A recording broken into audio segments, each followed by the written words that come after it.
É preciso explicar por que o mundo de hoje, que é horrível, é apenas um momento do longo desenvolvimento histórico. E que a esperança sempre foi uma das forças dominantes das revoluções e das insurreições. E eu ainda sinto a esperança como minha concepção de futuro. Jean-Paul Sartre, Prefácio dos Condenados da Terra, de Frantz Fanon. A clarividência é uma virtude que se adquire pela intuição, mas sobretudo pelo estudo. E quer dizer, tentar ver a partir do presente o que se projeta no futuro. Descolonizar é olhar o mundo com os próprios olhos, pensá-lo de um ponto de vista próprio. O centro do mundo está em todo lugar. O mundo é o que se vê de onde se está.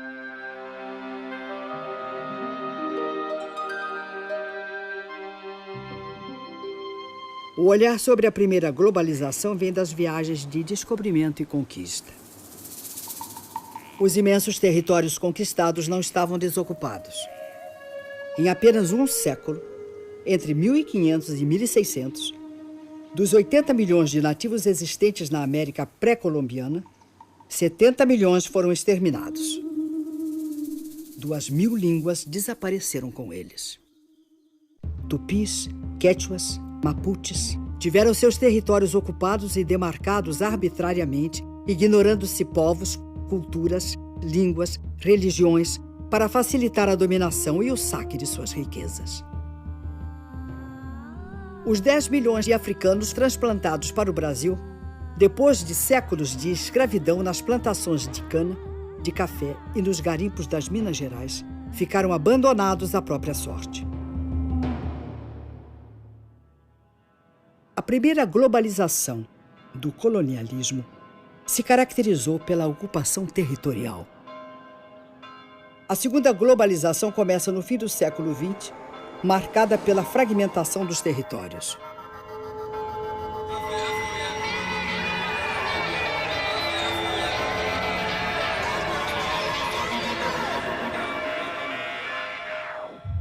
O século XX foi o século das revoluções.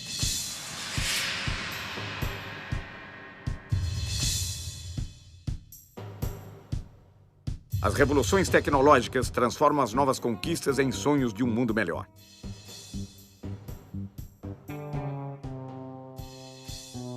Logo começa o desmonte do estado de bem-estar social.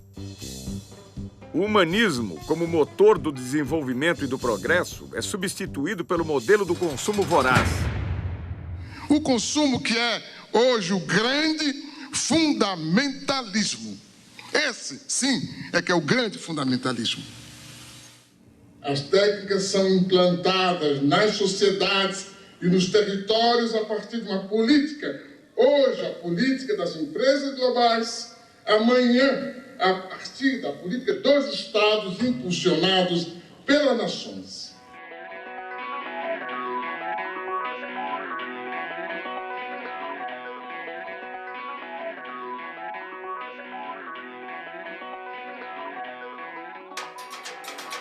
Energia 04, né? 4.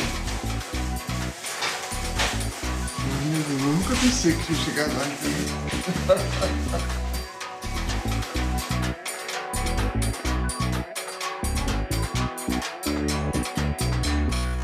Queria dizer, em primeiro lugar, que eu me considero um intelectual outsider, coisa que é rara no Brasil.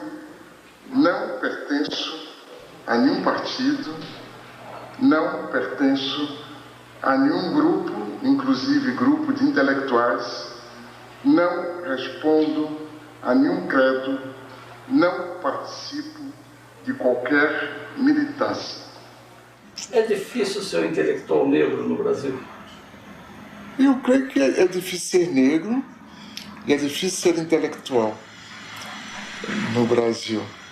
Essas duas coisas juntas dão o que dão, não é?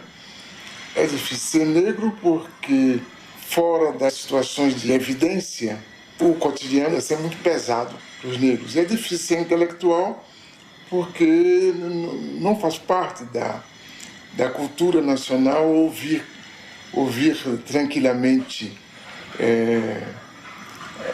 uma palavra crítica, né? Por que a opção pela geografia?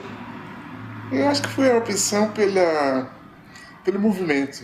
O fato de eu ter, quando garoto, me impressionado com as populações que mudavam de lugar, que se transportavam de um lugar para outro. Acho que talvez isso me tenha dado uma dimensão da disciplina.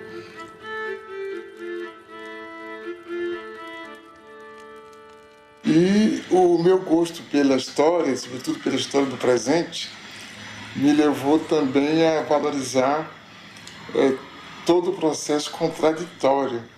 De modo que, não sendo um marxista ortodoxo, eu tenho medo disso, tenho medo dos marxistas ortodoxos, porque eu creio que toda doutrina que não se busca renovar, ela corre o risco de se tornar uma religião, um dogma, por conseguinte de emburrecer e não de esclarecer.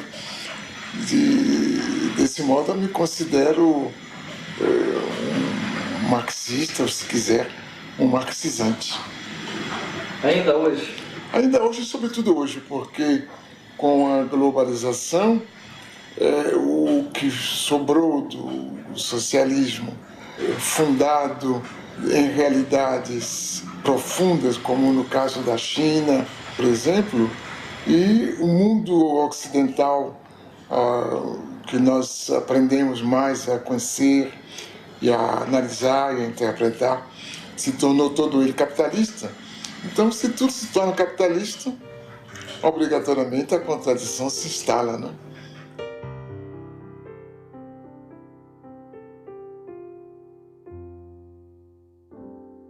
Uma forma de reconhecer o nível de desenvolvimento no planeta é observar a quantidade de luz que as cidades emitem à noite. A foto de satélite revela um nítido contraste entre o desenvolvimento ao norte e ao sul da Terra. A renda dos 500 indivíduos mais ricos do mundo é superior aos ganhos dos 416 milhões mais pobres. Em 1990, um norte-americano ganhava em média 38 vezes mais que um tanzano. Hoje ganha 61 vezes mais. Nunca houve uma oposição tão grande entre um pequeno grupo de países e a maioria esmagadora dos países da humanidade. Então nós temos um terceiro-mundismo em germe muito mais forte do que antes. E uma realidade da dependência muito maior do que antes. E talvez por aí é que vai surgir essa possibilidade de a gente construir um mundo de outra forma. De fato, se desejarmos escapar à crença de que esse mundo assim apresentado é verdadeiro e não queremos admitir a permanência de sua percepção enganosa, devemos considerar a existência de pelo menos 3 mundos num só. O primeiro seria o mundo tal como nos fazem vê-lo, a globalização como fábula. O segundo seria o mundo tal como ele é, a globalização como perversidade. E o terceiro, o mundo como ele pode ser, uma outra globalização. Nunca na história da humanidade houve condições técnicas e científicas tão adequadas a construir um mundo da dignidade humana. Apenas essas condições foram expropriadas por um punhado de empresas que decidiram construir um mundo perverso. Cabe a nós fazer dessas condições materiais a condição material da produção de uma outra política.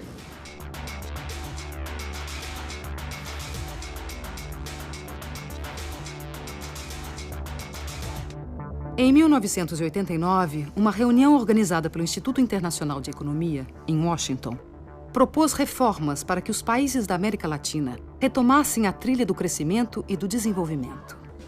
Nasceu aí o Consenso de Washington, uma espécie de bula com prescrições consensuais, austeridade fiscal, elevação de impostos, juros altos para atrair investimentos estrangeiros, privatizações, em nome da boa administração do setor privado e da incapacidade dos estados. O mesmo sistema ideológico que justifica o processo de globalização, ajudando a considerá-lo o único caminho histórico, acaba também por impor certa visão da crise e a aceitação dos remédios sugeridos. Na verdade, porém, a única crise que os responsáveis desejam afastar é a crise financeira, e não qualquer outra.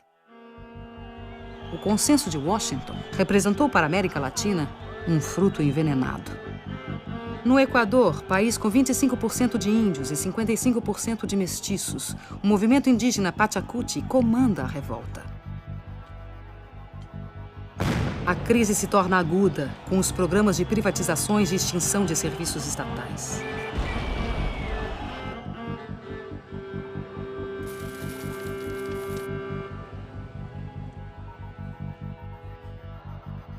Em janeiro de 2000, a completa dolarização da economia provoca um grave levante popular que termina 15 dias depois com a queda do presidente.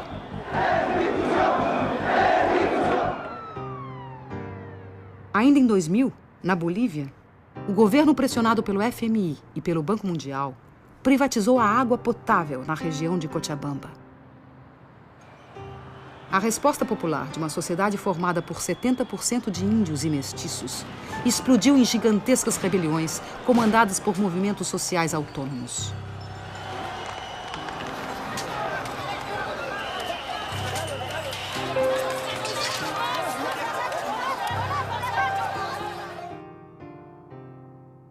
O governo perdeu o controle e reagiu como de hábito.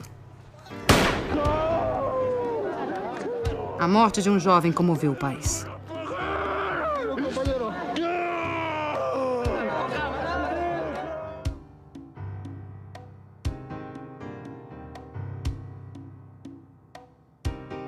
A pressão popular obrigou a desprivatização da água. A decisão e a luta de homens, mulheres, niños e ancianos de todo o povo de Cochabamba. Este es un primer paso que se ha dado, muy pequeño pero importante, de la significación que tiene la democracia. Muchos habíamos pensado que la globalización nos había quitado esa capacidad de poder unirnos, de poder organizarnos, esos sentimientos de solidaridad que la gente tuvo antes, en el pasado, cuando nos contaban sus viejas luchas, nuestros papás y nuestros abuelos. Em seguida, de setembro a dezembro de 2000, mais de 70 pessoas morreram na luta pelo controle do gás e petróleo. Exigíamos la nacionalización e industrialización de nuestros hidrocarburos. Pero como actualmente la clase política que está en el gobierno no nos hicieron caso.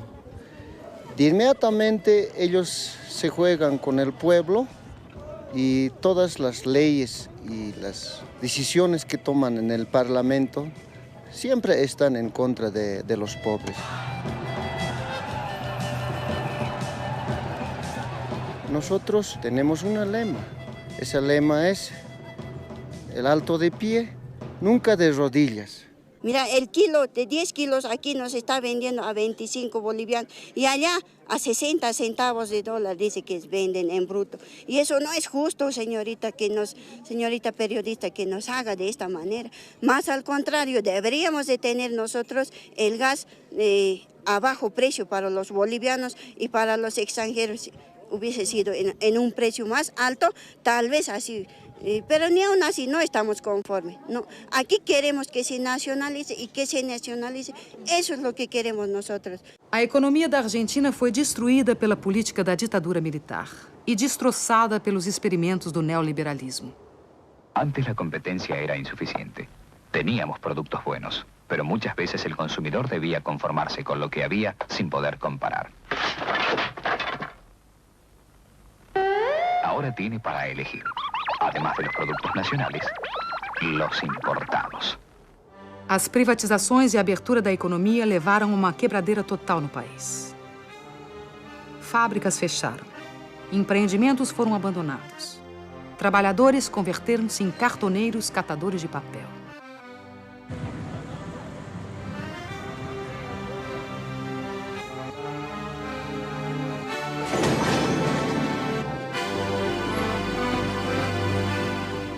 O panelaço no final de 2001, que derrubou 3 presidentes da República em 2 semanas, levou às ruas cidadãos da classe média, que da noite para o dia, pela desdolarização da economia, tornaram-se os novos pobres do país. Estamos llenos de canallas, atorrantes, vendepatria, sinvergüenza. Menem, Cavallo, de la Rúa, Dualde, todo Rucao. Es peor que lo que han hecho los bancos extranjeros. Porque estos tipos han vaciado las empresas argentinas y han dejado sin trabajo a los argentinos que se están muriendo de hambre, querido. Los argentinos tienen que hacer conciencia y estar en la Plaza de Mayo y no salirnos de allí mientras no echemos a todas estas ratas salvajes que están usurpando el poder. Son asesinos, igual que Dualde, son narcotraficantes, ladrones y todo lo que ustedes le puedan agregar, porque han destruido jubilados, familias completas, desocupados y a los trabajadores, a todos han destruido, le han robado los ahorros, así como me los robaron a mí, le robaron a todo el mundo, no tienen vergüenza, son una vergüenza mundial. No Brasil, a privatização de grandes estatais gerou protestos isolados. O país entrou às cegas na modernidade. A ilusão da moeda forte e do consumo fácil anestesiou a população. Para o economista Joseph Stiglitz, Prêmio Nobel de Economia e economista-chefe do Banco Mundial entre 1997 e 2000, esse receituário violento não provém de análise econômica, mas de postura ideológica. The Washington Consensus was neither necessary nor sufficient for growth. There were countries like Bolivia that seemed to follow all the dictates of the Washington Consensus. They said, we felt the pain, when do we get the gain? And they waited, and they waited, and they waited, and they're still waiting. And then there are countries like China that did not follow the Washington Consensus, and they've grown and grown and grown. Agora, essa história que os Estados nacionais estão diminuindo de importância é uma história da carochinha que os países ricos nos contam, porque o Estado Nacional, por exemplo, norte-americano, vai muito bem, né? Inclusive, digamos, bem do ponto de vista de força do Estado, com gastos militares como nunca houve antes, né? Com um empenho direto, digamos assim, dos agentes comerciais do governo americano para defender os interesses das empresas norte-americanas, o que é normal, aliás, né? Então, agora, aí eles nos dizem, não, o Estado não tem importância. Quer dizer, não estou dizendo que eles, norte-americanos, mas esses pensadores da globalização, muitas vezes nos dizem isso. Isso é que, digamos, crê quem quer ser enganado.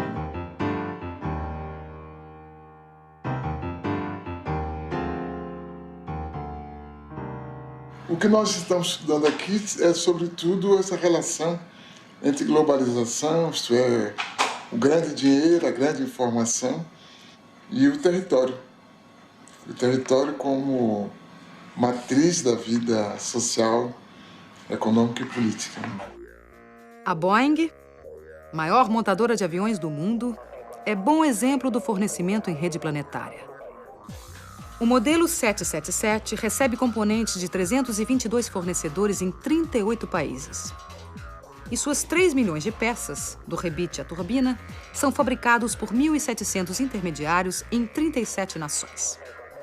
De onde prosseguem para Everett, onde a Boeing tem o maior edifício industrial do mundo. Na montagem final, a Austrália fornece os lemes de direção e profundidade. O Canadá, a parte posterior das asas. O Reino Unido, os computadores primários de voo. O Japão, os lavatórios. E a Embraer do Brasil, uma peça do leme vertical. As grandes empresas são esse centro frouxo do mundo e que, escapando ao controle dos estados e que se distanciando de uma relação mais obrigatória com os territórios, acaba por lhes permitir uma ação sem responsabilidade. As grandes empresas não têm responsabilidade social, não têm responsabilidade moral, sobretudo, e é por isso que desorganizam os territórios, tanto socialmente como moralmente. O filme Corporation, dos cineastas canadenses Mark Akbar, Jennifer Abbott e Joel Beckham, denuncia a exploração de mão de obra no terceiro mundo. Trata-se de uma divisão internacional de trabalho injusta e desigual. Distribuição de mais pobreza para os pobres e concentração de mais riqueza para os ricos. A Nike transferiu sua produção industrial para países onde não há limites para a exploração de mão de obra. Contabiliza o tempo de trabalho de seus funcionários em frações de segundo. Assim, mascara os verdadeiros valores dos salários pagos. O diretor do Comitê Nacional do Trabalho norte-americano, Charles Kenneham, denuncia a divisão do trabalho na globalização, que distribui migalhas mundo afora enquanto elimina empregos nos Estados Unidos. To make this stuff concrete as possible, we purchase all of the products from the factories that we're talking about. This shirt sells for $14.99, and the women who made the shirt got paid 3 cents. Liz Claiborne jackets made in El Salvador. The jackets are $178, and the workers were paid 74 cents for every jacket they made. Alpine car stereos, 31 cents an hour. De fato, para a grande maioria da humanidade, a globalização está se impondo como fábrica de perversidades. O desemprego crescente torna-se crônico. A pobreza aumenta e as classes médias perdem em qualidade de vida. O salário médio tende a baixar. A fome e o desabrigo se generalizam em todos os continentes. A fila na Marquês de Sapucaí, no Rio de Janeiro, não é para assistir a nenhum desfile de escola de samba, mas simplesmente para conquistar uma vaga para a gari da empresa pública de coleta de lixo da cidade. A abertura dos portões revela a angústia dos que lutam por um emprego estável e seguro nesta globalização, onde os de baixo, a cada dia que passa, trabalham mais com menos direitos.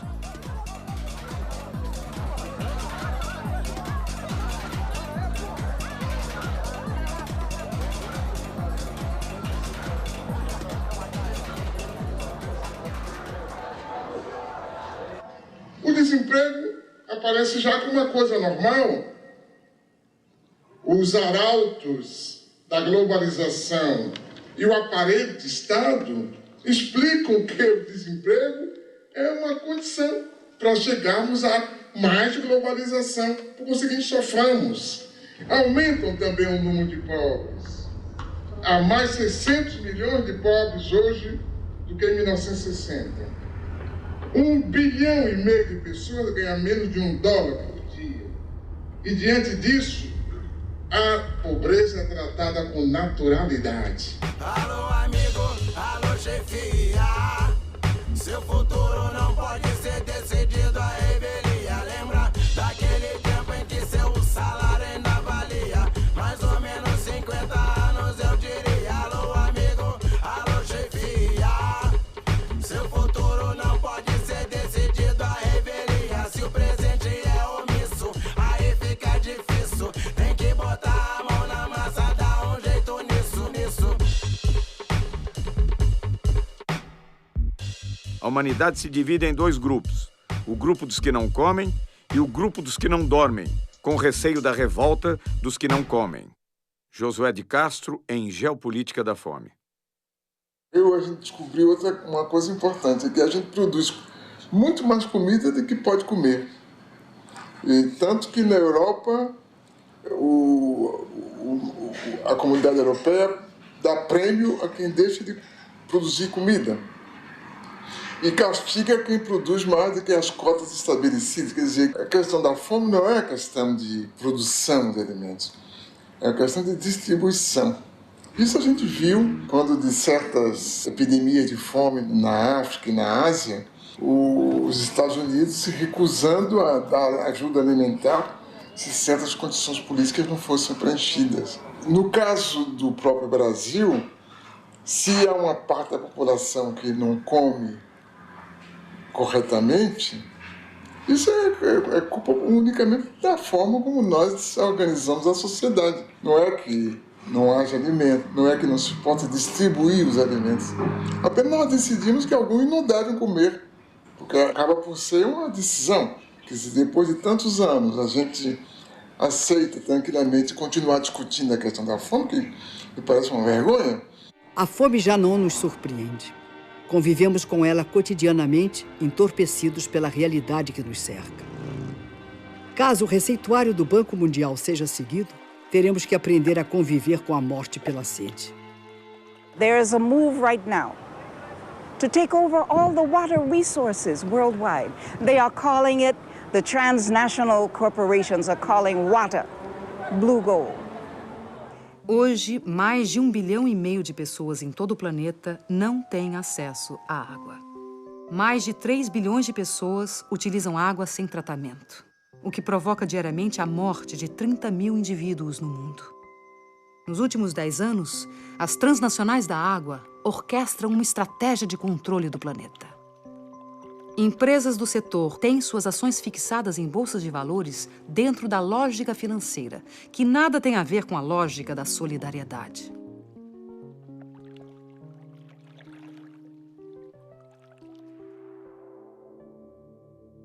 Em março de 2003, aconteceu o 3º Fórum Mundial da Água, em Kyoto, no Japão. Na pauta da discussão estava o tema da privatização dos recursos hídricos. Na mesa, os presidentes de multinacionais da água, ministros de relações exteriores, representantes do movimento popular e o diretor administrativo do Banco Mundial, Peter Voigt. The political question really is who owns water and who gets to control water. Here you're going to hear, or you are hearing, two very, very different visions of a future for water. On one side are those who see water as an economic good, to put water on the open market for sale to the highest bidder. On the other hand, you're going to hear the voice of a growing civil society movement who has a vision of water as a part of the global commons and treated as a public trust for all time by governments everywhere. At what point does a corporation not understand that we do not want you there, and when will you leave? मैं समझता हूं कि अब पूरी दुनिया में ये बात सिद्ध हो गई कि ये डिसेंट्रलाइज्ड वाटर मैनेजमेंट से सारे देश को दुनिया को पानी के लिए बचाया जा सकता है.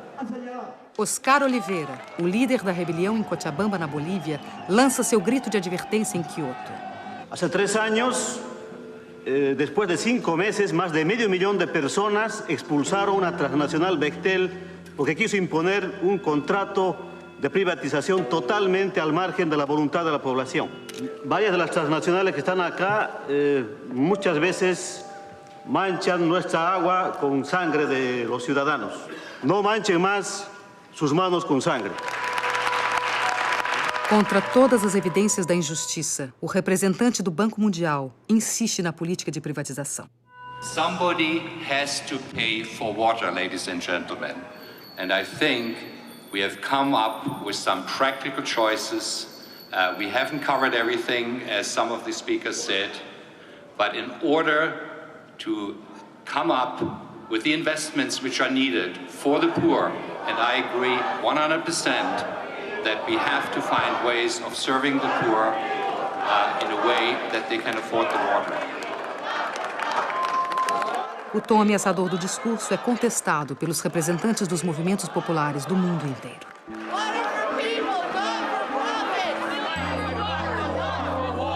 Enough is enough. I see this report as nothing short of an attempt to package poverty for money and for profit. El agua es un patrimonio de la humanidad, es un patrimonio de los seres vivos y nadie puede apropiarse del agua. Por lo tanto, la sociedad civil dice que aquí no hay acuerdo.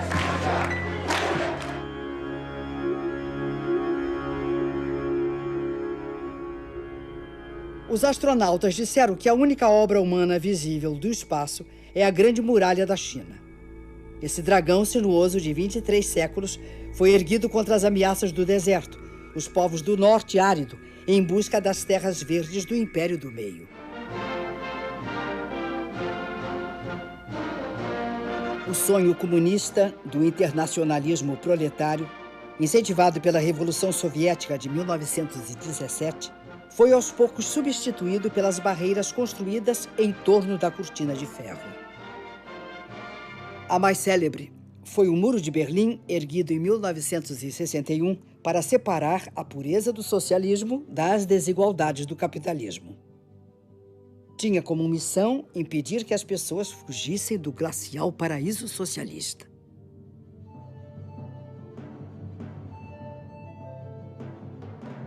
Os muros da Internacional Capitalista são sólidos e bem delineados. Enquanto permitem a circulação livre das mercadorias, dinheiro e serviços, proíbem o livre tráfego dos indivíduos. A Europa levanta barreiras contra a presença indesejada de forasteiros em seu território.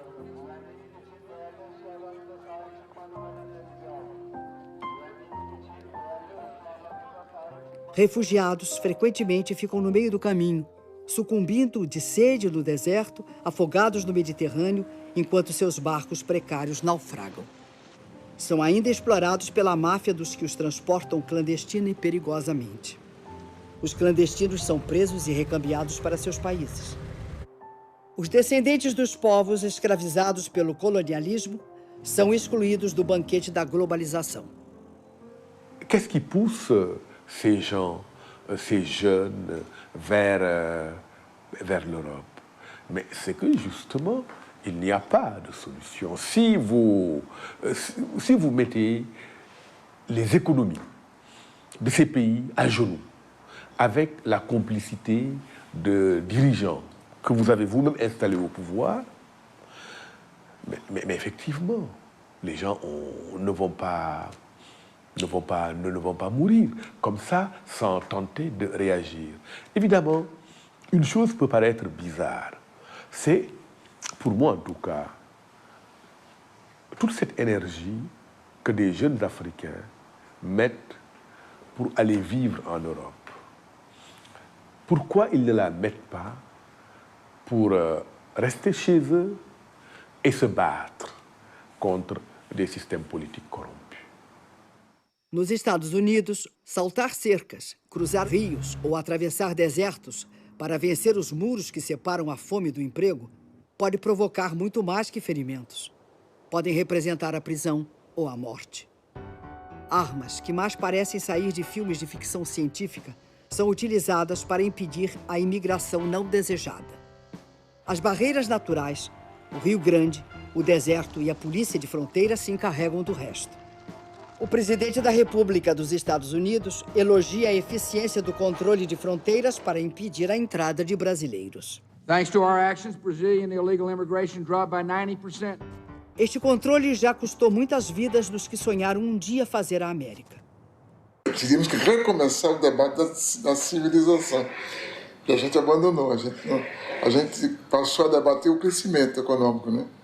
Se vamos aumentar os juros, se vamos diminuir, se vamos facilitar um pouco de inflação ou não.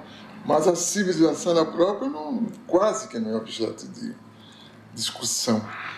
E isso abre espaço para qualquer forma de barbárie como essa, pela qual a gente deixa morrer crianças e velhos e adultos tranquilamente.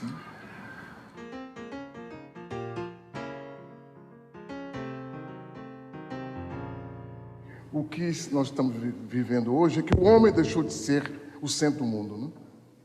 O centro do mundo hoje é o dinheiro, mas o dinheiro no estado puro.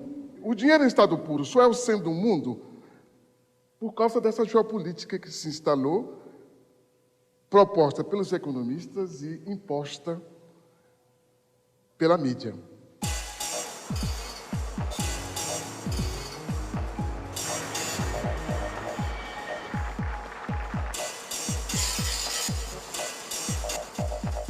Davos, estância situada nos Alpes suíços, imortalizada por Thomas Mann, na Montanha Mágica. A partir de 1970, a cidade de Davos torna-se berço do pensamento único, dogma sobre a globalização ancorada no livre mercado como trilha para o paraíso. A antropologia moderna registra aí o surgimento do Homo Davos, que apregou o fim da história e propõe a criação de fundos para anestesiar a pobreza. I'd like to offer you $10,000 to help buy you some bed nets. Would anyone else like to be on a team with me and stand up and offer some money and help him as well? $50,000. Thank you. Would anyone else like to stand up and help President Nkapa? President Nkapa needs help today. So if you could just stand up in the room, if you'll be on a team with me, just stand up in the room if you'll help President Nkapa today, because he needs help today. A chamada mídia, ela tem um papel de intermediação que a gente talvez não possa dizer que é inocente, mas não parte dela realmente, ou não é dela o poder. O poder é de um pequeno número de agências internacionais da informação, estreitamente ligadas ao mundo da produção material, ao mundo das finanças, e que controla de maneira extremamente eficaz a interpretação do que está se passando no mundo, né? E de uma forma que se torna clara quando a gente pega os jornais e vê a repetição quase que servil das mesmas fotografias, das mesmas manchetes, das mesmas ideias, dos mesmos debates, que indicam que alguma coisa está por trás de tudo isso, né?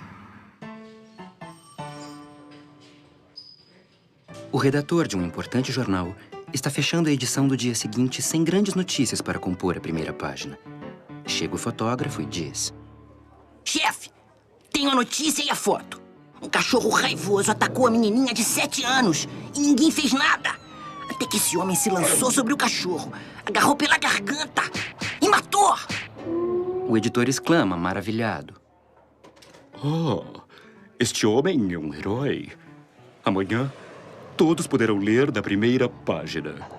Valente nova-iorquino salva a vida de menininha. O fotógrafo responde: Pois é, chefe. Só tem uma coisa. O homem não é nova-iorquino.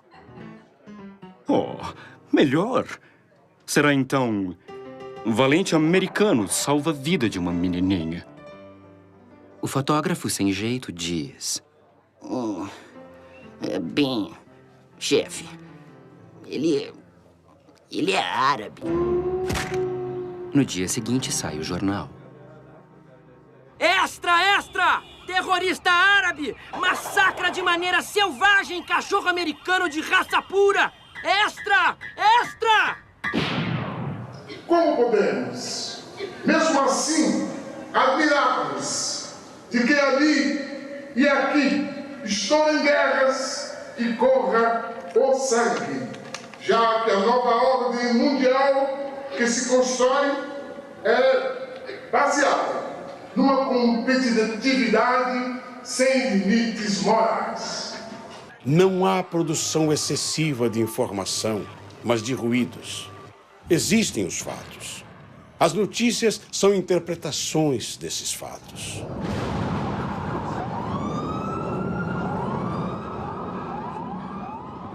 Como as grandes agências de notícias pertencem às grandes empresas, os acontecimentos são analisados de acordo com os interesses pré-determinados.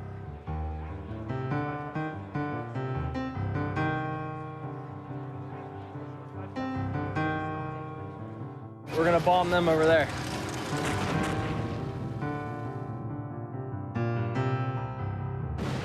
Muitos dos economistas que escrevem em jornais publicam diariamente o desejo das empresas das quais são consultores.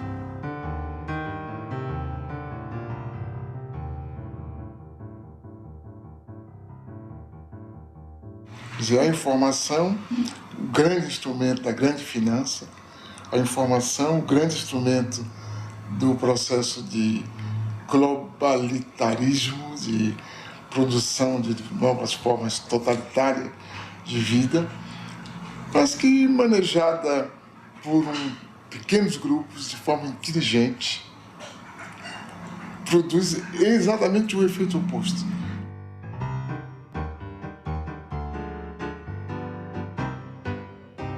Carlos Pronzato é um poeta, trotamundo dessa nova revolução. Sozinho, com olhar atento e uma pequena câmera amadora, penetra espaços onde os grandes meios não podem ou não querem entrar. Na Bahia, filmou ocupações de casas abandonadas. E eu estou aqui com esse trabalho social para fazer uma instalação elétrica para o pessoal, porque o pessoal são carentes e não tem condições de pagar, e nós estamos aí. Sobre a ocupação de uma fábrica falida, mostrou o simples desejo do trabalho. Nos quedamos esperando a la empresa, a los patrones que nos trajeran algo. No aparecieron. Teníamos miedo, ¿viste? Bueno, después nos sentábamos ahí, los vecinos nos ayudaban porque no teníamos plata para viajar, no teníamos plata para comer, para nada. Y un día dijimos, bueno, ¿qué vamos a seguir acá sentados esperando que vengan ellos? Entonces empezamos a trabajar, a producir y a vender. Y así, ¿viste? Seguimos. Seus filmes correm mundo afora. Em escolas, sindicatos, pequenos cinemas, seguem globalizando um outro olhar sobre os fatos, sobre as lutas, sobre esse novo tempo. Eu resolvi entrar de fato no movimento popular como uma ferramenta de transformação concreta que podia ser o vídeo, porque não é só filmar, sino estar inserido dentro do movimento. Como eu me considero um manifestante com câmera, então eu tenho que estar aí trabalhando dentro do movimento popular ativamente. Latinoamérica é um polvorim apto para um Bakunin chegar e perguntar onde que está acontecendo e ele ir e tentar ou filmar, ou escrever, ou incitar, ou trabalhar nisso. Então, minha utopia é um pouco essa. É você não entrar na corrente, na onda do não é possível fazer nada, porque nada será possível. E você continuar trabalhando. Eu acho que um pouco o que faço está dentro de um projeto utópico, de realizar, pelo menos naquele breve período de vida que nós temos, uma pequena obra que pode servir a alguém, tanto agora quanto depois. Eu acho que esse fenômeno vai se multiplicar. Quer dizer, por enquanto, há uma coerção muito grande contra essas formas, que são praticamente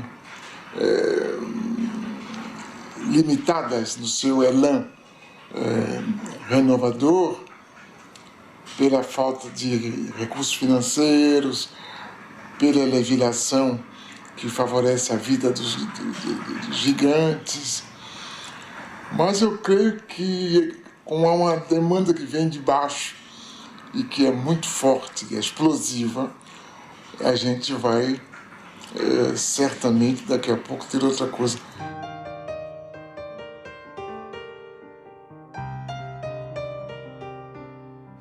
Se eu olhar para trás na minha própria vida, eu vejo que hoje é muito mais fácil ser universal aqui mesmo. A primeira vez que eu entendi, que comecei a entender o mundo, foi quando deixei a Bahia para ir estudar na França, aí, lendo jornais, que me apresentaram o mundo de uma outra forma. Hoje não, qualquer pessoa com uma curiosidade mais aguçada acaba percebendo como o mundo é. Acho que essa que é outra grande novidade, acho, do nosso tempo, e que vai permitir que, sem abandonar o que a gente é, indígena, a gente seja perfeitamente universal. Os Krenak, que em sua língua original chamam-se Burum, registravam uma população de 5.000 pessoas no início do século XX. Número que se reduziu a 130 indivíduos em 1989. E com esforço fecharam um século com 150 pessoas. Ailton Krenak nasceu no Vale do Rio Doce, Minas Gerais. É produtor gráfico e jornalista. Participa da rede Povos da Floresta, que utiliza a tecnologia da comunicação para integrar o povo indígena e seringueiro. Eu acho que para o começo do século XXI, essas trocas de novas tecnologias que não fomos nós que criamos e nem somos nós que fabricamos, vai ser o grande evento para os nossos povos. Eu ainda não consigo acreditar com meus próprios olhos, porque eu aqui, ainda não estou vendo o mouse. Isso para mim é um sonho. Eu não consigo acreditar que isso ainda é verdade. a gente poder acessar a internet aqui da aldeia. Vocês puderam ver que isso aqui não é um brinquedinho, sabe, de ficar teclando. Não, isso é uma coisa de muita importância pra gente, entendeu? Até mesmo porque é distante. Porque se a gente morasse na beira de uma estrada próxima à cidade, talvez isso não seria tão importante pra gente, porque a gente podia ir na cidade e fazer isso rapidinho. Tirar, trazer. Mas a distância, pelo limite que a gente mora, isso é precioso. Chega assim como uma coisa muito, muito grande pra gente, como realmente um sonho. O exemplo da câmera, né, poder fazer uma imagem animada, de poder transmitir uma imagem dessa, ela tem a importância que os Achaninka agora lá no Alto Rio Juruá demonstraram, quando eles conseguiram botar para o mundo inteiro uma situação de risco que a floresta estava correndo com a entrada de madeireiras, de invasão no território deles, mandando uma mensagem para a rede, com imagem do que estava acontecendo, com texto, mobilizou gente no mundo inteiro. Você não imagina como que o pessoal local ficou mobilizado em torno dessa ideia de eles poderem se comunicar com o mundo sem ter que ficar pedindo licença para a prefeitura local. Na verdade, eu acho que isso, em alguns casos, do ponto de vista político, vai significar a libertação de comunidades que historicamente eram controladas ali, porque não sabiam o que estava acontecendo no mundo. De repente, eles vão conversar com todo mundo. Aí acabou aquele intermediário ali no meio do caminho. É a primeira vez na história na qual a gente convive com o futuro possível. Acho que essa que é a grande novidade da nossa geração, é essa capacidade que nos foi dada de conviver com o futuro possível, que não é nada do domínio dos filósofos, é algo que tanto nós que imaginamos ser intelectuais, sabemos que existe, como o rapaz pobre da periferia que inventa uma música revolucionária e que explica o seu mundo. Acho que essa que é a grande novidade. Brasília, conhecida por sua arquitetura arrojada, é uma das cidades mais fotografadas do mundo. Perto de Brasília fica a Ceilândia. É o reverso do cartão postal. Aqui moram muitos dos que trabalham na capital. Respeito todas as quebradas, becos e vielas, quebras cabulosas, satélites, qualquer favela. Todas se parecem muito, só que essa aí é diferente. A Ceilândia é conhecida pelo maior índice de violência da região. Aqui vive Adirley, ex-jogador de futebol, cursou comunicação e tornou-se cineasta. Documenta a arte produzida na periferia, onde seus amigos de infância contam e cantam em rap o cotidiano. Com uma câmera digital, documenta a cultura da periferia. O cinema que a gente quer mostrar é o cinema que a gente experimenta. É a nossa experiência de vida, nada mais que isso. É o nosso ponto de vista só. É a experiência de ser morador de Ceilândia, morador de periferia. É a indignação de não se ver nas telas, vamos dizer assim. Mas eu acho que a possibilidade de fazer cinema vem com toda a história do Milton Santos também, né? Que é se apropriar da cultura de massa. Se apropriar de uma câmera hoje, que é difícil, ainda é caro, mas é mais viável. Hoje, com uma pequena aparelhagem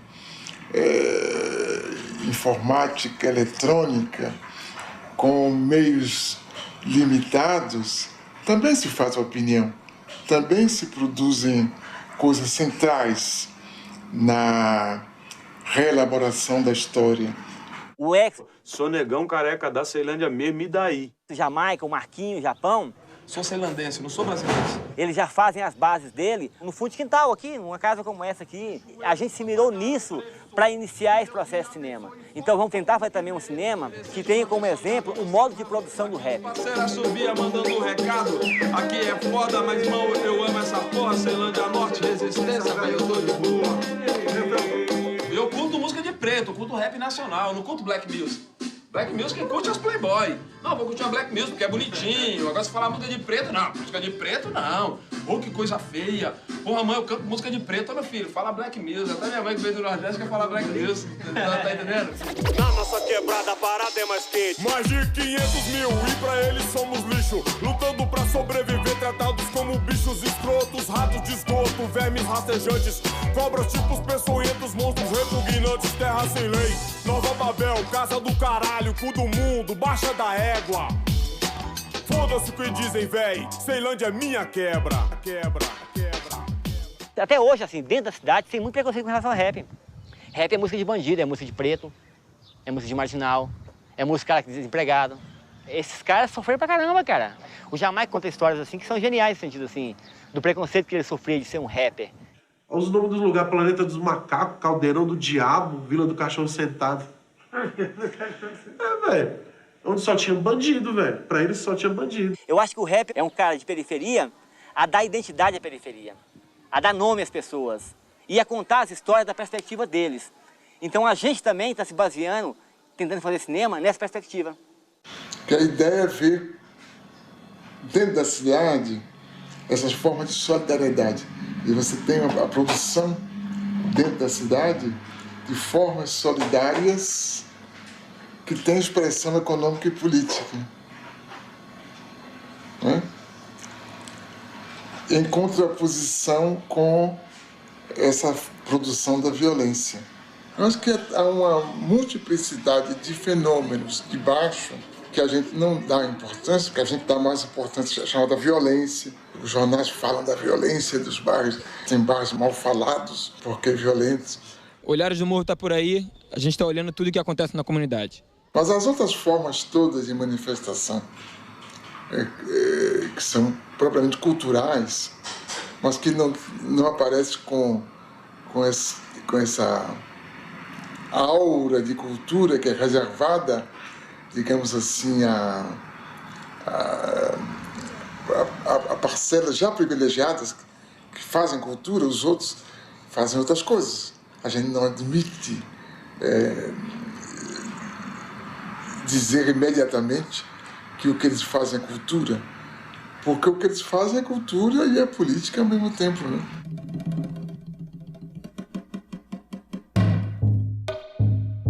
Japeri é o segundo município mais pobre do estado do Rio de Janeiro. E a gente, através do cinema, a gente pode expressar esse nosso movimento, às vezes as coisas que a gente não concorda que tem aqui, a gente joga no cinema e tenta mudar essa realidade. Aqui, acima de tudo, é a superação, de utilizar o que a gente tem na mão e superar até esses mesmos índices de pobreza. E a gente utiliza de pedaço de madeira para fazer grua, de cabo de vassoura para fazer o tripé. Na coletividade, a gente consegue fazer cinema na Baixada Fluminense.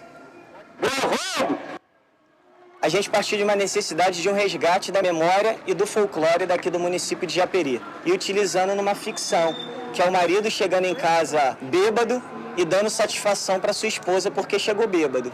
E a satisfação que ele dá é a partir do folclore de Japeri.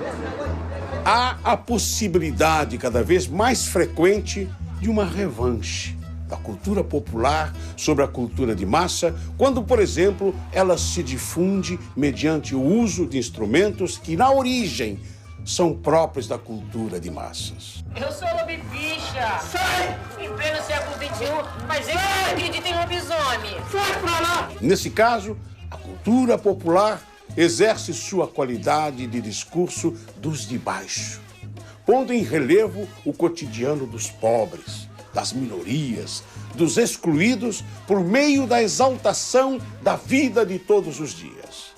A partir do audiovisual, várias pessoas vão ser influenciadas pelo produto que eles estão tendo. Então, uma oportunidade para que eles possam se expressar até para o povo inteiro de Japeri, para mostrar o que eles querem falar e ainda não tiveram oportunidade. Porque a partir deles a gente acredita que, ou seja no teatro, na música, no cinema, na literatura, vão estimular novas vidas e novos sonhos a partir de filmes, do audiovisual.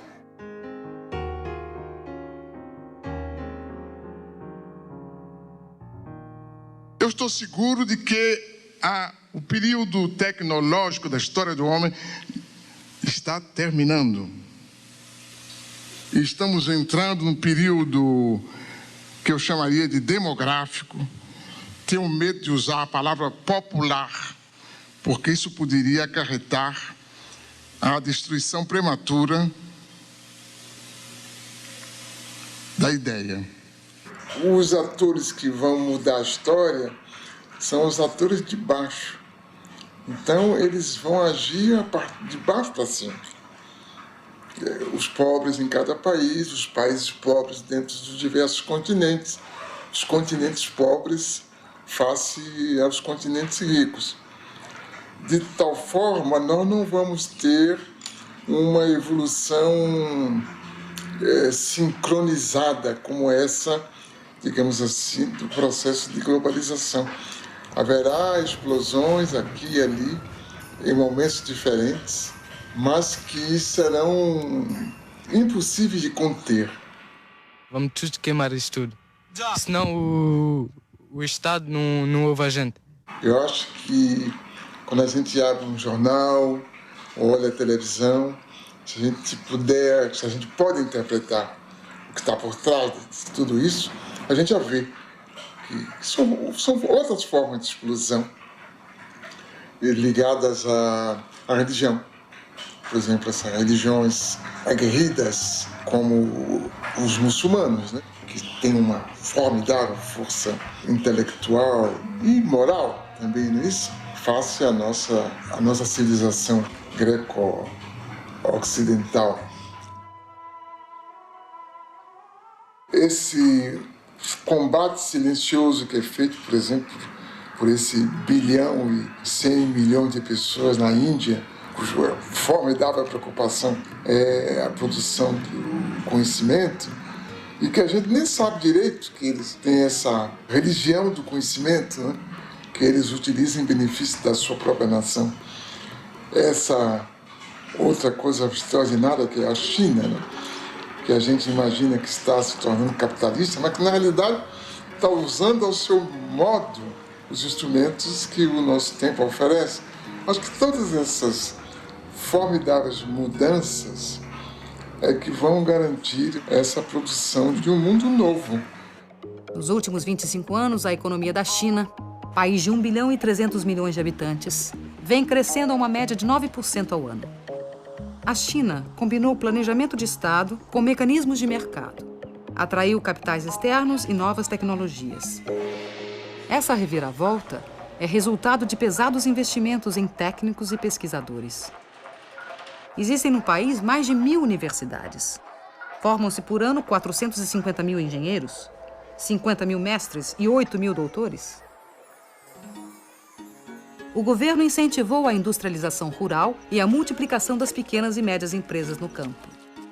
A ocupação agressiva do mercado ocidental com produtos chineses de baixo custo passou a preocupar os defensores do livre mercado. La globalizzazione va bene se le regole sono uguali per tutti.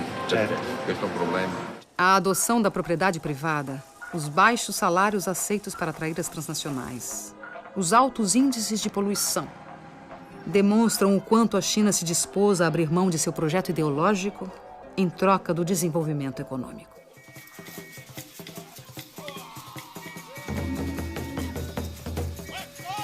Devemos recusar categoricamente a situação a que os países ocidentais querem nos condenar. O colonialismo e o imperialismo não pagaram suas contas quando retiraram suas bandeiras e suas forças policiais de nossos territórios.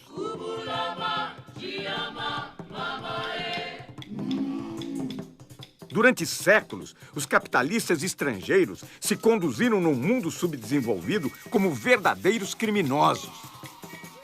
Frantz Fanon, Condenados da Terra, 1961. The problems in Africa did not start in Africa.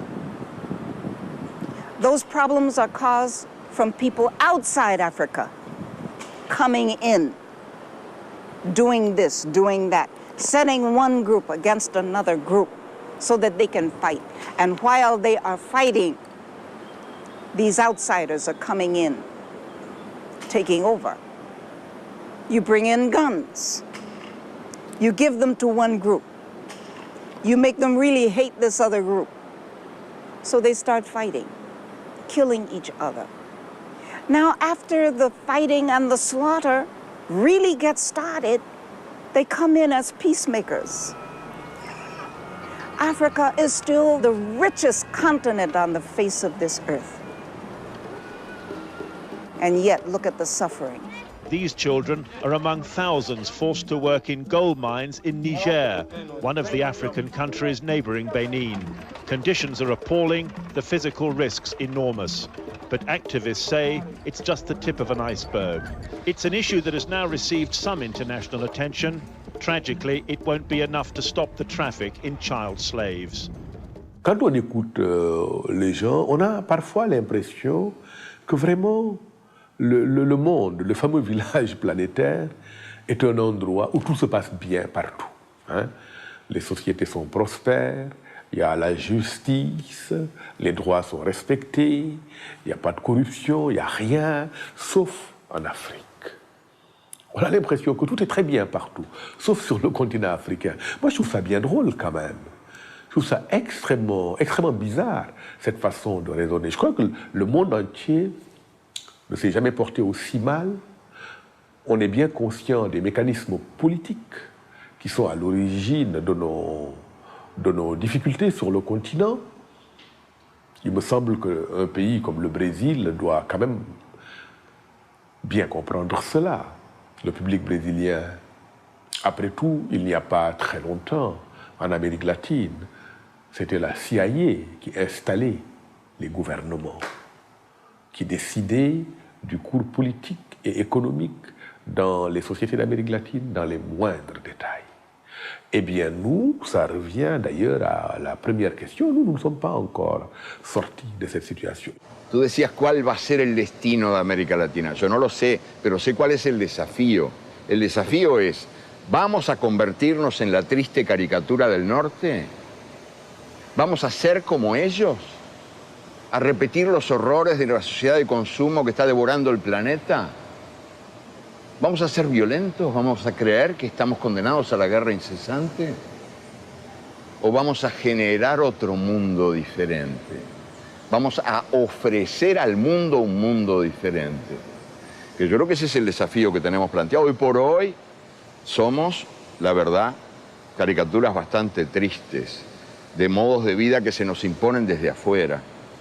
Y estamos gobernados por sistemas de poder que cada día nos convencen de que no hay virtud más alta que la virtud del papagayo, que no hay habilidad comparable a la habilidad del mono. El papagayo, el mono, los que imitan, los ecos de voces ajenas. Nós decidimos ser europeus, né? E insistimos em ser europeus, nos recusamos a pensar como nós próprios, porque achamos mais chique pensar como os europeus e os americanos. E aí temos uma enorme dificuldade para entender o mundo. E essa enorme dificuldade também nos deixa meio atarantados, meio tolos diante da história que está se fazendo. Daí a própria política brasileira é um pouco perdida, porque nós não sabemos muito o que fazer com o mundo novo, porque não descobrimos as formas de pensar esse mundo novo a partir de nós próprios.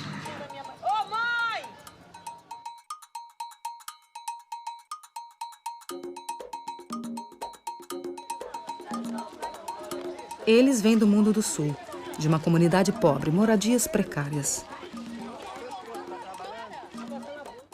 Eles vêm do mundo do norte. Querem ver de perto como vive esta gente nos trópicos. Hoje é dia de festa.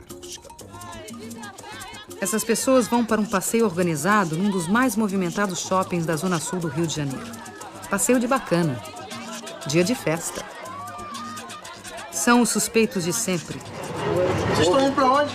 Nós estamos indo ao shopping. Qual shopping? Ainda não foi tido, não.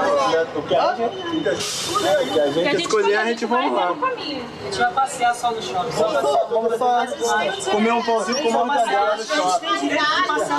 Então, Pacífico, posso tocar com isso?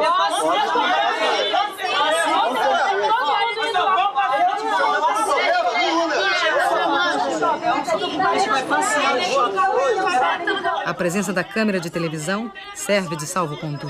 Então vamos lá. Tem direito, lógico. Sabe que a gente não tinha direito. Tem direito. Os turistas buscam aventura. Vão fazer safari urbano em uma das maiores favelas do Brasil. O passeio na Rocinha inclui paisagem, violão e uma modesta barraca de souvenirs. Ambiente hostil, condições externas extremas, extremamente inóspitas a novas ideias, mobilidade relativa. O meu trabalho é um trabalho tão simples, o que os outros vão dizer? Aí fica difícil para mim. O encontro inesperado entre os habituês do shopping e o sem-teto provoca surpresas. Observam e são observados.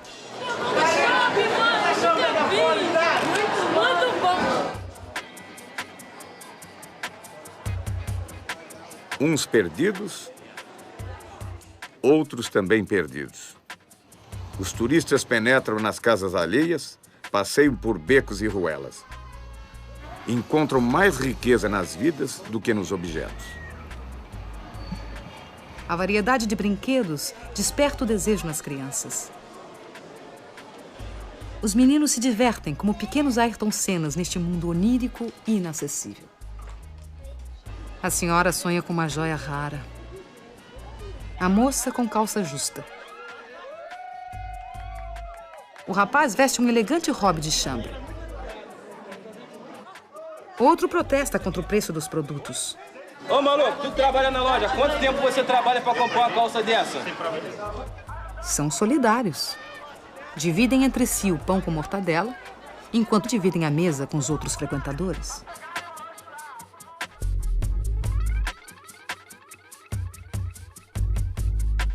O problema que me parece importante com a globalização é, digamos, a segmentação da formulação dos códigos éticos. Quer dizer, há uma ética dos poderosos, que não chega a ser ética, e há uma outra ética dos que não têm nada. Como também há uma ética dos que, desesperados,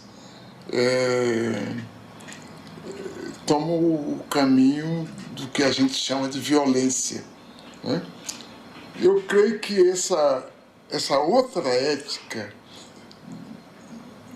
não dos desesperados que praticam a violência gratuita, mas dos que querem grandes mudanças, é cada vez mais compreendida nas camadas mais baixas da sociedade. Mas ela tem contra ela toda uma formulação dessa ética dos poderosos e do direito escrito e da concepção dos juízes e da justiça quanto o que é a convivência social. Não importa.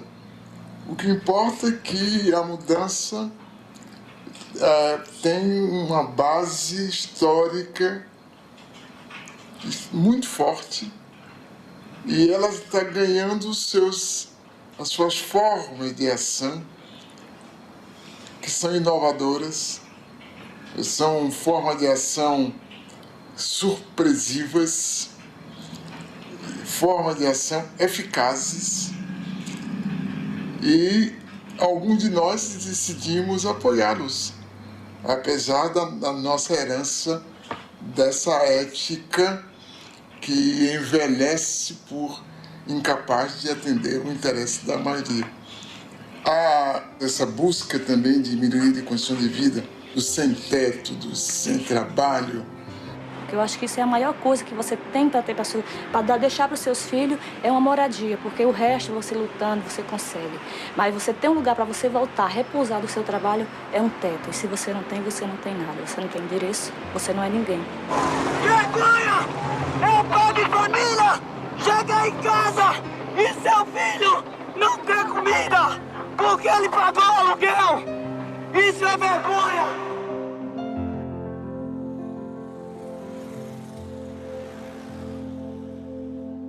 O direito à moradia é um direito humano garantido na Constituição brasileira, nas convenções internacionais e na Conferência do Habitat 2. Então, o que a gente está querendo aqui é que sejam válidos os direitos que já são garantidos pela própria Constituição Federal, né? Eu não acredito muito que a gente viva numa democracia, porque eu ainda acredito muito que a gente vive no sistema do capitalismo. Quem manda é quem tem o poder. Quem não tem nada, não tem nada. É tipo um ditado que existe existe aí, que você vale aquilo que você tem no bolso. Se você vale aquilo que você tem no bolso, no momento eu não valho porra nenhuma porque eu não tenho nenhum centavo. A primeira providência que tomaram, né, para fazer com que a gente recue da nossa proposta de ocupação foi cortar os serviços essenciais. Todo cidadão pobre também tem direito ao centro da cidade. E há uma exclusão muito social e discriminação muito grande com as pessoas menos favorecidas, para que se constrói casa bem distante dos centros da cidade e as pessoas são recicladas como lixo para bem longe dos centros e não conseguem nem trabalho, porque a passagem é muito cara, as pessoas não têm como se deslocar do trabalho. Quando vai procurar um trabalho, você mora onde? Tem que gastar 5, 6 reais de passagem, você já tem dificuldade até aí. Passam 4, 5 horas no ônibus para chegar no local de trabalho. E esses imóveis aqui, nós estamos reivindicando isso. O caso dos sem terra, tratados como um fato policial, não impede um grande número crescente de intelectuais independentes de apoiá-los. Não impede a população como um todo de desejar que eles tenham sucesso. Não importa que, perguntado pela imprensa, as pessoas digam que não estão de acordo. Não tem nenhuma importância. Pode dizer que não está de acordo e está de acordo. Aline Sassahara também é uma militante das telas. A cineasta paulista vê o mundo solidário ao sem terra. Em suas andanças pelo Brasil, registra do MST o que não vemos na TV. Os meios de comunicação selecionam o que está acontecendo. Hoje está acontecendo isso. Está acontecendo milhões de coisas. Mas as pessoas acreditam que só está acontecendo aquilo. É, de fato, uma forma da gente abrir outras janelas, né?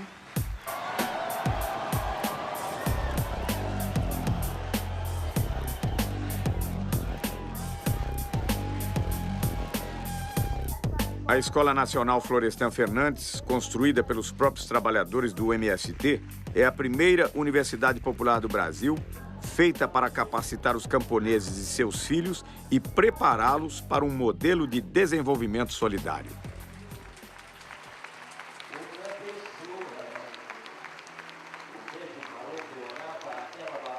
Eu acompanhava o MST, tinha alguma informação e achava incrível eles conseguirem lidar com tanta gente diferente, porque cada um lá com seus desejos, com suas necessidades e tal, e funcionando de uma forma muito organizada para ir contra a maré. A marcha foi um momento de encontro, parecia que todo o movimento estava reunido ali.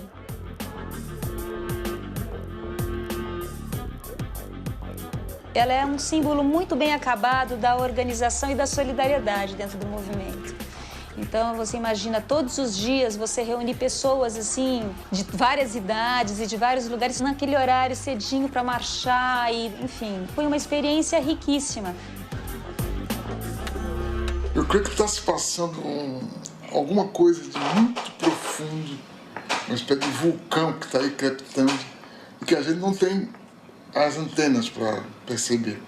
A gente é chamado a pensar na violência, como era definida tradicionalmente.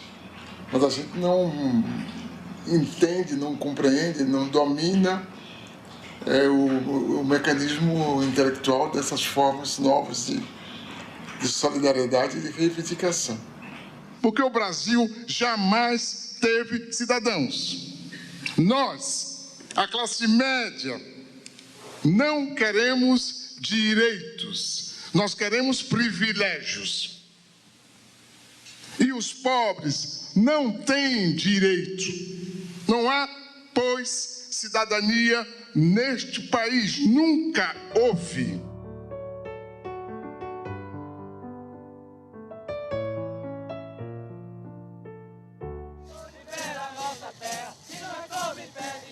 As formas tradicionais de democracia já não convencem os mais pobres. Para muitos, a ação direta nas ruas é o meio de se fazer ouvir. Os diversos movimentos populares buscam alternativas para uma globalização solidária.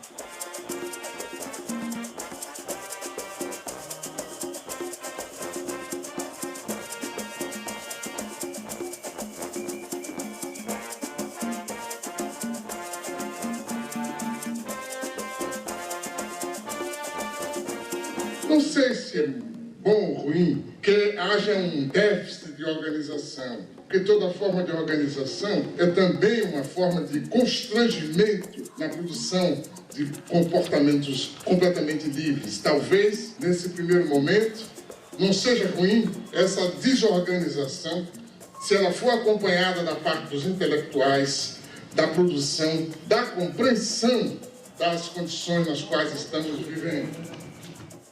Mas creio que haveria que buscar formas que eu penso que só a partir do Estado é possível fazer. A partir do Estado? Só a partir do Estado. Não vão ser ONGs, nem instituições do terceiro setor. O senhor várias vezes se referiu ao Estado, inclusive em relação ao intelectual. O senhor não abre mão do Estado?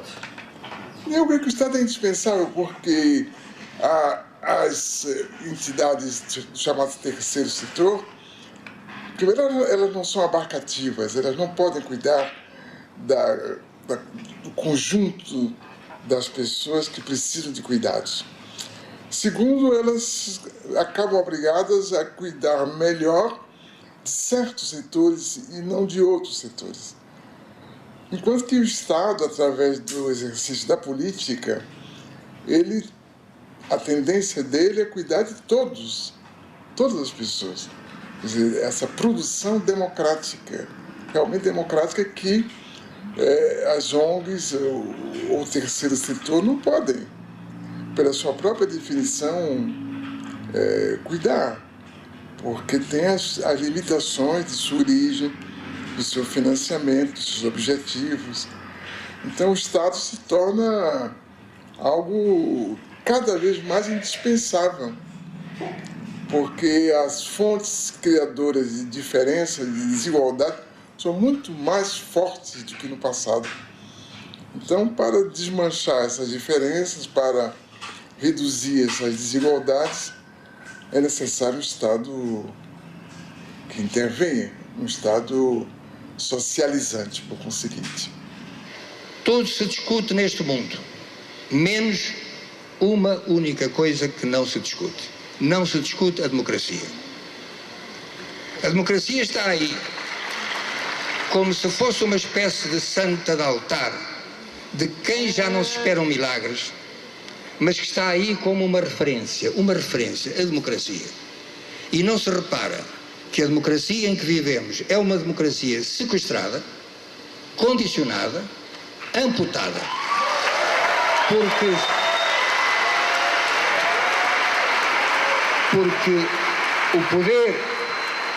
o poder do cidadão, o poder de cada um de nós, limita-se na esfera política, repito, na esfera política, a tirar um governo de que não gosta e a pôr outro de que talvez venha a gostar. Nada mais. Mas as grandes decisões são tomadas numa outra esfera e todos sabemos qual é. As grandes organizações financeiras internacionais, os FMIs, as Organizações Mundiais de Comércio, os bancos mundiais, a OCDE, tudo isso, nenhum desses organismos é democrático. E, portanto, como é que podemos continuar a falar de democracia se aqueles que efetivamente governam o mundo não são eleitos democraticamente pelo povo? Quem é que escolhe os representantes dos países nessas organizações? Os respectivos povos? Não. De onde está então a democracia? Acho que a questão é essa, que a gente esvaziou a palavra democracia de conteúdo. A gente continua falando na democracia sem saber muito bem do que está falando. Quer dizer, que nós utilizamos uma série de conceitos que vêm de um outro tempo e que se tornaram vazios porque o tempo mudou, o que é conveniente, né? E o que ficou foi o eleitoral. O resto, a representatividade, não é? a responsabilidade, tudo isso perdeu força. A coerência com ideias, a transparência, isso é possível se os partidos têm claramente ideia, porque senão de que a gente está falando, né? Se a gente não souber o que é que os partidos querem fazer de nós, né?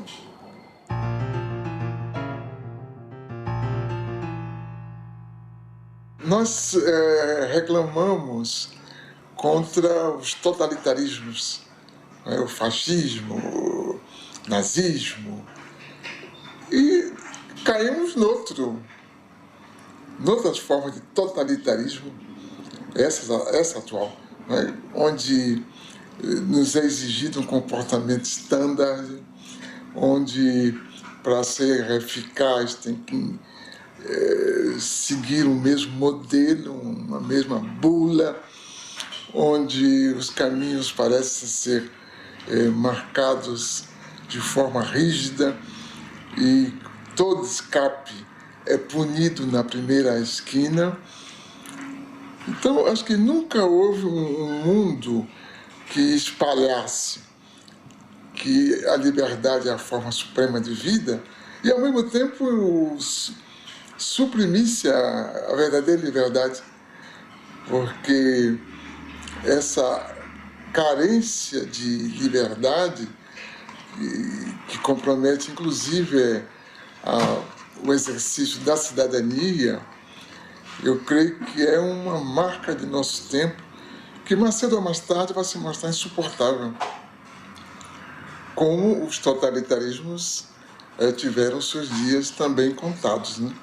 Então, a globalização, ela produz esse globalitarismo que existe para reproduzir a globalização. Eu acho que é esse ciclo vicioso que a gente vai ter que quebrar através, digamos, da produção de formas democráticas que sejam realmente democráticas. O professor Milton Santos nasceu em 1926, em Brotas de Macaúbas, interior da Bahia. Neto de escravos, filho de professores, foi alfabetizado em casa pelos pais. Formado em Direito, em Salvador trabalhou como jornalista. Foi para a França, de onde voltou em 1958, doutor em Geografia. O golpe militar de 64 obrigou-o a sair do Brasil. Morou na França, Tanzânia, Venezuela, Estados Unidos, Canadá. Escreveu 40 livros. Recebeu o título de doutor honoris causa por 20 universidades e o prêmio Vautrin-Lud, o mais importante no mundo em geografia. Pensou a economia espacial, a urbanização latino-americana e vislumbrou uma utopia para o século XXI na condição de geógrafo no terceiro mundo. Eu creio que as condições da história atual permitem ver que outra realidade é possível. Essa outra realidade é boa para a maior parte da sociedade. E nesse sentido, a gente é otimista. A gente é pessimista quanto ao que está aí, mas otimista quanto ao que pode chegar. Virar uma globalização solidária? Sim. Acho que a humanidade está destinada Que bom. Porque, na realidade, nunca houve humanidade, agora que está vendo, né? É verdade. Acho que essa que é a coisa. Então, nós estamos fazendo os ensaios do que será a humanidade. Nunca houve.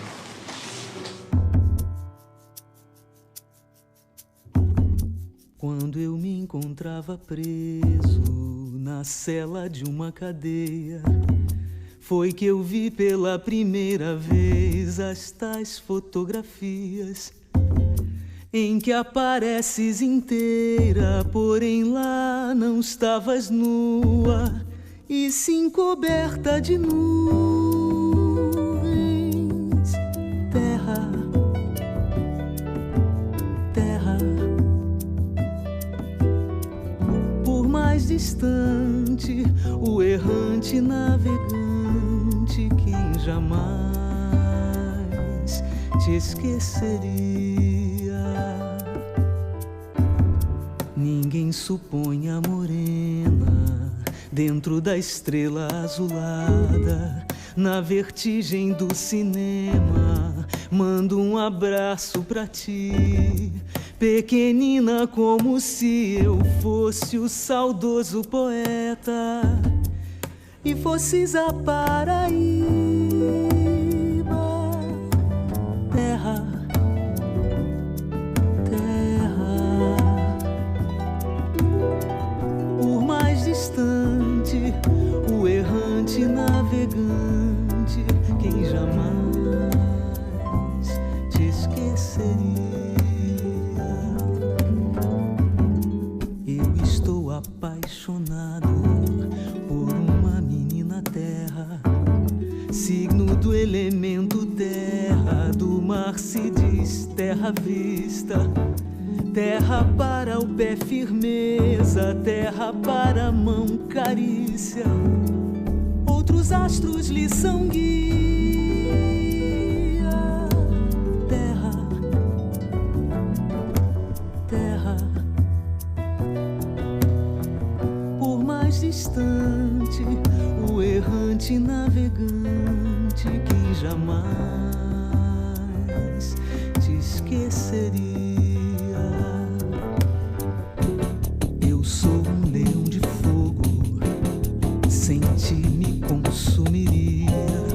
A mim mesmo eternamente, e de nada valeria acontecer de eu ser gente, e gente é outra alegria, diferente das estrelas. Terra, terra. Por mais distante, o errante navegante, quem jamais te esqueceria. De onde nem tempo nem espaço, que a força mande coragem pra gente te dar carinho durante toda a viagem que realizas no nada, através do qual carregas o nome da tua carne.